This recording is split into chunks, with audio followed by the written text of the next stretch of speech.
Morning. Thank you for being here, and it's a pleasure to have this time to talk about some of the work we've been doing within the International Program of Health. My presentation will have 3 components today.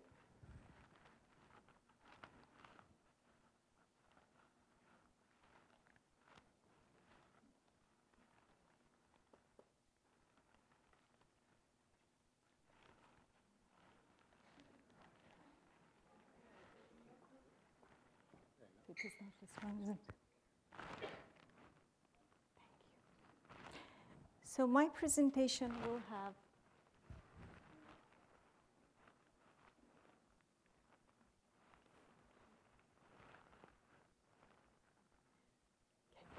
good 3 components. In the first part, I will talk a little bit about significance of human rights framework and how is it different from other approaches and other frameworks. Then I will talk a little bit about the convention itself and how is it monitored. And then I close by sharing a vision or a concept we have developed in the Human Early Learning Partnership about a better way of monitoring the implementation of convention. Why should we invest in early years? I think we have exhausted that question. There are very large body of very convincing evidence that calls for this investment. The responses vary basically in 4 categories. Some people approach it from developmental approach that early years is the critical point of many processes and many organs being developed. And if we invest in a way that the children's experience are positive, it will result in completion of these processes and organ systems in a better way and result in a healthier child. And healthier children collectively will give rise in a healthy population.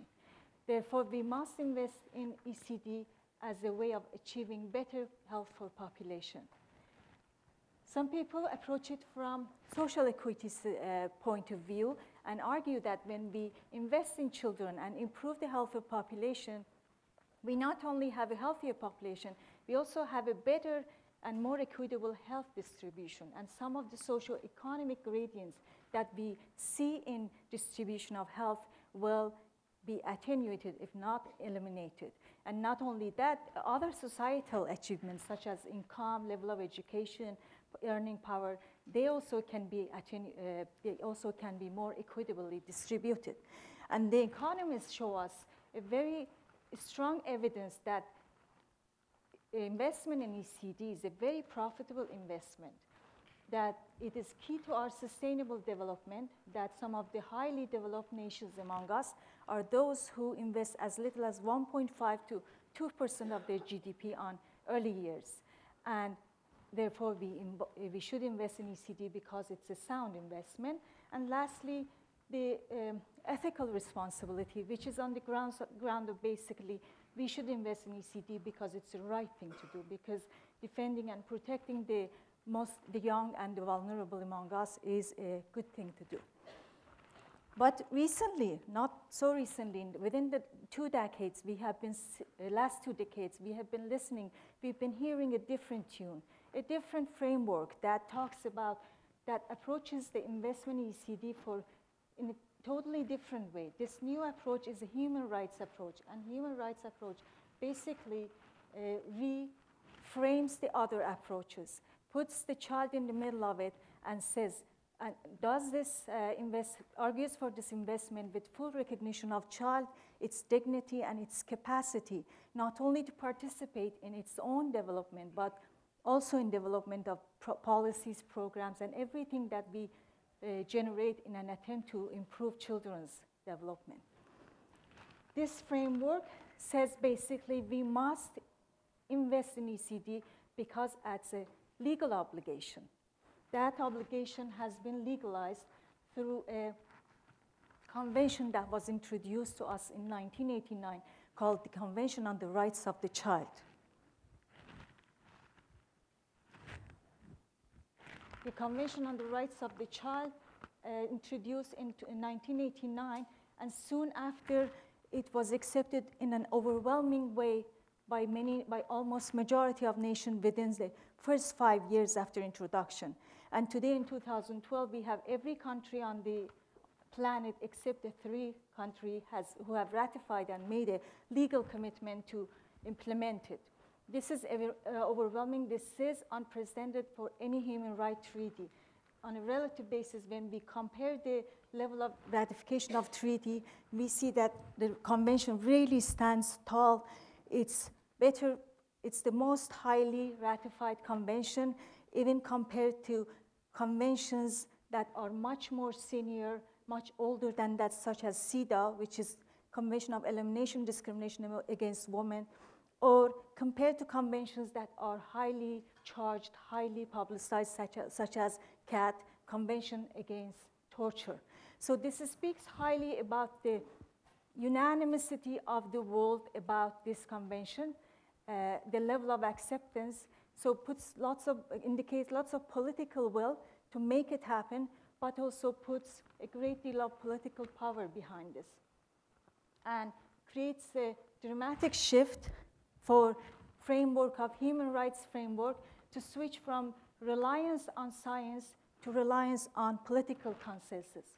And all this opens room for public dialogue and action for children. The convention, Article 1 of convention, defines child as any individual below the age of 18 unless under the laws applicable to that child, the age of majority is arrived earlier. And then introduces 54 articles, all with the single aim of helping child or children survive, enjoy life, and achieve their full development. So child development, in a way, is the essence of convention. Not only that, convention lays down 4 main principles, guiding principles, to help this children's enjoyment of life, surviving, and full development happen. Number 1 principle itself becomes the right to the survivor, development, and life enjoyment. And then the other 4 principles come after that: the right to be heard, best interest of the child, and then right for non-discrimination. And all these other principles come and designed just to lay down the path, just to pave the path for that full development of children to be achieved. Right to be heard is a simple way, simplistically put, is to improve children's reasoning power, to make them do better decisions, improve their executive function, which cumulatively will result in a better and enhanced state of development. The best interest of child is variable and is subject to interpretation. Therefore, the specialists in child rights advise us that to move from atomistic approach to this article to a collective and a group approach, and in a way try to understand what conditions provide the best opportunities for child to develop. And rather than thinking in the framework of best interest of individual child to advance to best policies based on the notion of best interest of child. And lastly, the non-discrimination articulated very clearly in Article number 2. The convention warns us that children are systematically prone to discrimination because of lack of their voice and not being all the time heard. And children, this non-discrimination often will result not in violation of other rights, and not just one right, but number of combined violations. And the classic example of that is a female child, which is based on the gender discrimination within household, is so overwhelmingly loaded with chores that endangers or violates her right to play, to leisure, to sometimes education, and even endangers her right to survival, to enjoyment of life, and to full development.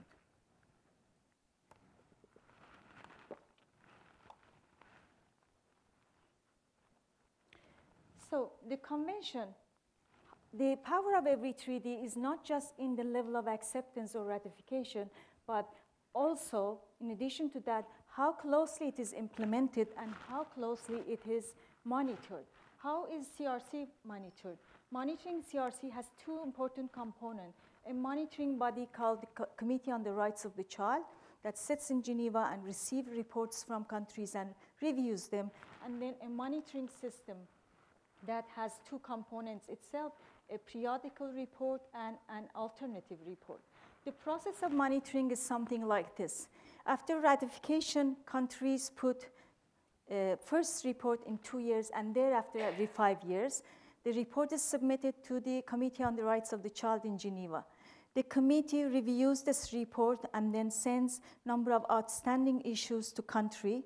The country puts a team together and then sends the team to respond these issues in Geneva. And in Geneva, the country team and the committee sit in a discussion and participate in a dialogue called constructive dialogue.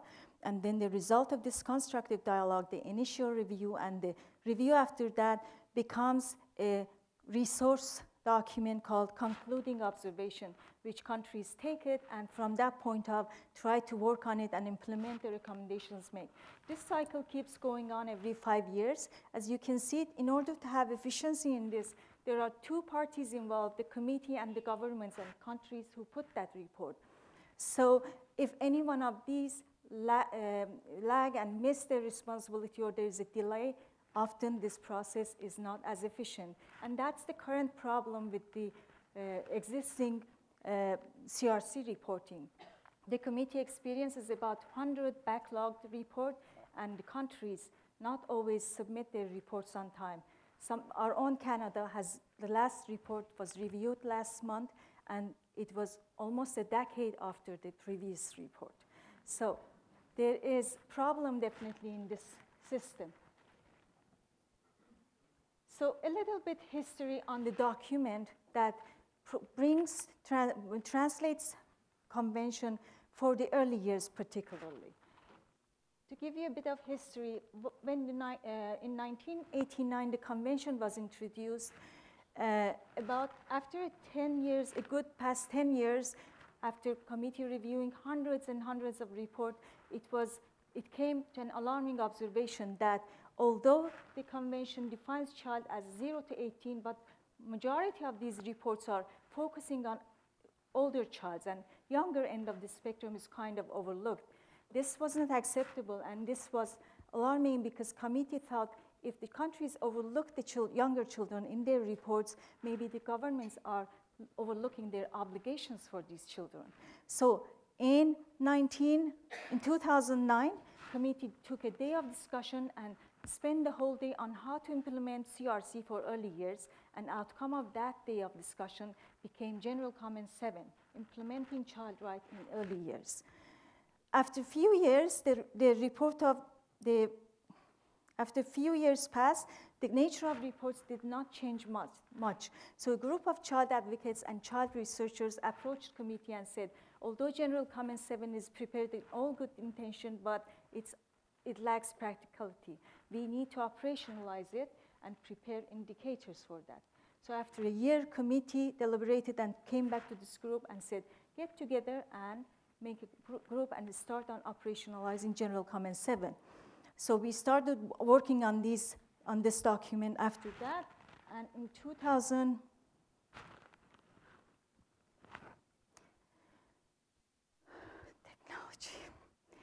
2008, we had the indicators of General Comment ready, and we took it to Geneva and presented to committee.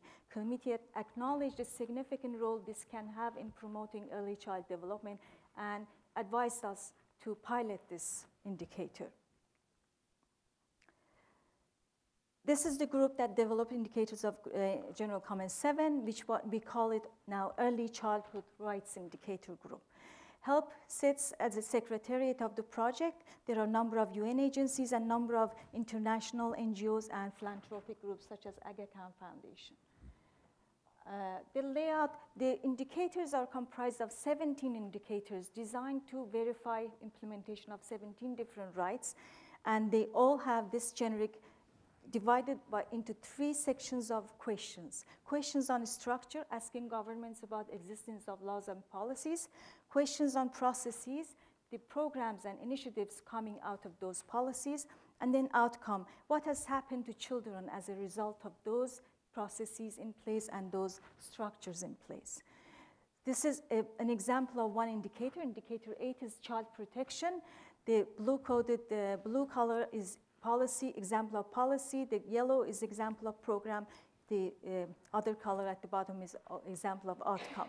Every time the respondent answers yes, the indicator tool advises the respondent to upload document and talk about the ministry responsible and give some further information on that policy or program. And if the information, and if the respondent answer is no, then the indicator said, give some suggestions. For instance, are there policies and are there programs in place to prevent child violence? And if the answer is no, then the tool suggests positive parenting education, in-service training of professionals, public education through media. Every time we make a suggestion, we have tried to find example of best practices throughout the world and provide some links so that the countries do not have to start from scratch and there is some information. And we've made a conscious effort to include usually developing world, very few developed examples. For example, positive parenting education. We give the example of Canada's Nobody is Perfect. So this is a brief overview of the tool that some of you will have a chance to explore this afternoon in the workshop. We have piloted this tool in Tanzania as a low-income country, and then after that, we realized that we need to electronize to make it more efficient. With electronic version, we went to Chile as a middle-income country and piloted in Chile. This is just one feature of the tool. In the interest of time, I'm just going to show one feature. After every indicator is responded, the software produces this heat map. These are the number of indicators, and those are the horizontals are number of questions. Every small square represents answer to one question. If the answer was red, no is shown as red. If the answer was yes, it's a green color, and if the answer is partial, it's yellow color. So with a glance in one sheet, you can see the existing capacities in a country like Tanzania for 2012.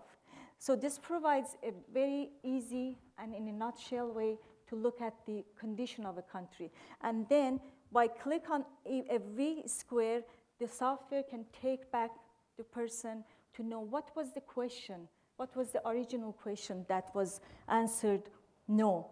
If, for instance, indicator 8, there are lines of red, which is 4 or 5 question red. If we click on that, then we're going to go back and understand what were the policies that were reported missing under that question 8, under indicator 8. So we can look at it in a summarized way, but we can get into it and understand more in a deep and elaborated way. And additionally, this feature makes it feasible to build a database and look at the progress of the nations year after year, report after report, in 5 years and 10 years and 15 years. This is 2012 heat map of Tanzania, and it is fictitious and made up heat map. It's hoped that in 2017 we will see more green coming up, and then in 2023, 22 more. So this is another use of this tool. And what's next? Now we have to go. We may go to Colombia for the next pilot. Next month we will travel for a preliminary meeting of stakeholders, Colombia have specific significance because the municipality of Medellin is interested to test this tool at a community level and get an inventory of existing child right capacity at the community level. And then we are also in a preliminary talk with Northwest Territory. Obviously, the significance of this is that we have a way of understanding the capacities around our Aboriginal children. Progressing this project, now that we have completed the indicators of general comment, which are specifically focusing on early years, the group that looked like this before now has become this group. We have joined Global Reference Group. It's a large global group of people coming together with the primary mandate of consolidating the existing scattered efforts of child rights throughout the world, and in a way avoiding what Clyde calls indicators pollution. Everybody creating different indicators. We want to consolidate it and put it in under one umbrella of organized body which keeps lid on the things and directs the things. This group is comprised of, again, number of UN agencies, number of international NGOs, international academics, NGO groups of UNCRC, African Child Policy, and again, we sit as the secretariat of this group, along with our colleagues in International Institute of Child Rights and Development. I want to share the vision or the concept we have developed about the next steps from now, and which will also build on the model that we had with GC7 indicators and the successful way we completed that project. So we have used the analogy of tree for general comment 7 indicators. If you consider a tree, this tree, that the indicator that we will have a look into a closer look in the workshop this afternoon, sits on UNCRC. UNCRC governs children 0 to 18, and the root of this tree is the reporting guidelines of committee, which are 8 major reporting. The committee needs us to report on basic health. The committee needs us to report on special measures of protection. So the 3 roots are these guidelines. CRC comes under above that, and then of course general comment 7 which governs only younger years of 0 to 8, stemming from CRC, and then our indicators in early childhood rights indicators becomes the trunk of tree, which is, do you see the tree? No. Why don't we see the tree?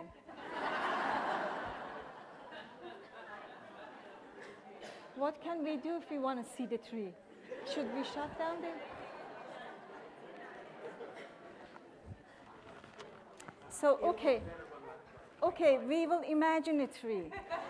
So, over GC7, you will imagine a tree with 17 branches, indicating 17 indicators of our tool, and every branch will have the similar structure of structural questions, process questions, and outcome. What difference have we made in the lives of children?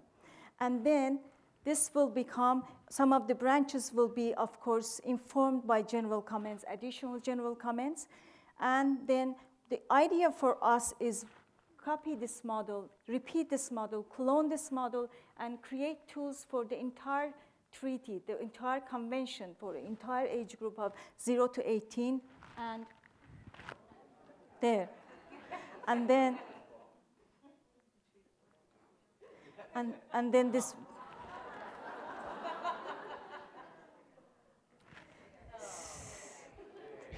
Jeremy, this didn't do justice to your work. Really, that was a beautiful tree.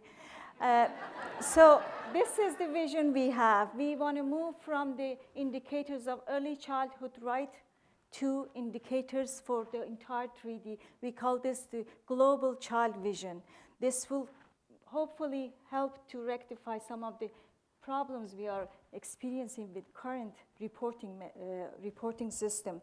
The burden of responsibility to write reports, multiple reports that country feel is often counterproductive, that makes countries to skip reporting period, and the amount of overwhelming number of reports coming that requires thorough review for a committee comprised of 18 people who have a day job, and they do this on a voluntary basis. And that results in backlog of report. Such a tool, if developed, will be a one-stop shop for countries to put their CRC report, to put other report writing obligations for optional protocols, and submit to committee. Committee, on the other hand, will receive reports that already are evidence attached. Committee's time won't be spent to go fish for evidence in proof of what this country is claiming, that there are such policies, there are such programs. And collectively, this will rectify the countries skipping the report and committee having backlog, which are both very counterproductive to accountability to children. So in a nutshell, CRC provides a right-based approach to promoting ECD. The strength of CRC lies in the number of countries that have ratified, but also close monitoring system that needs to have in place, and a comprehensive and user-friendly child rights monitoring platform could help to improve the fulfillment of child rights. When we fulfill children's rights, it's then and only then that we can make sure we help children to develop to their full potential, and we help all children with no discrimination, and while putting our focus on their best interests and giving our full attention to their voices and to their views. I think I stop here. Thank you.